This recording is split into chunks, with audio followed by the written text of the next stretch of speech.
Haggerstrand's diffusion model. Now this is a very interesting cultural diffusion model, and this model has been propounded by Haggerstrand. Now Haggerstrand what tried to explain was that whenever there is innovation, let's say anything is invented, it would first be utilized in its local area and then it would move outwards, and that was the basic idea under the concept laid down by Haggerstrand.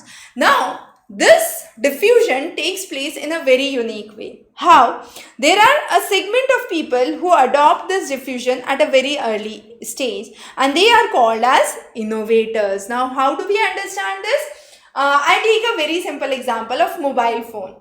Mobile phone, when initially developed, became popular in the region where it was developed. So there were segments of people who started to use it. Now when they started to use it, they found it friendly, they found it more comfortable. So there was a huge segment of population that adopted it. So the first group of people who adopts it are known as early adopters, and these are also called as innovators.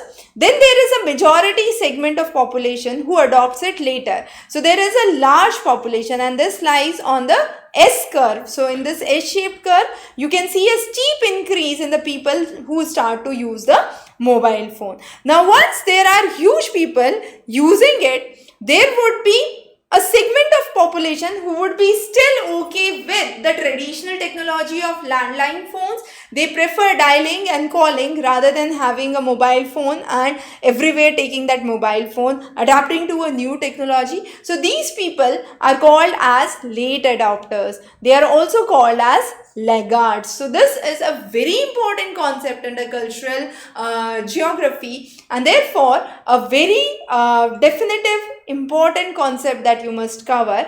If you want to have the details on those lectures of cultural geography, we have covered in our complete material. You can refer that. If you have any questions or queries, please feel free to post the comment below. Below would be the more informative links for you. Thanks for joining in.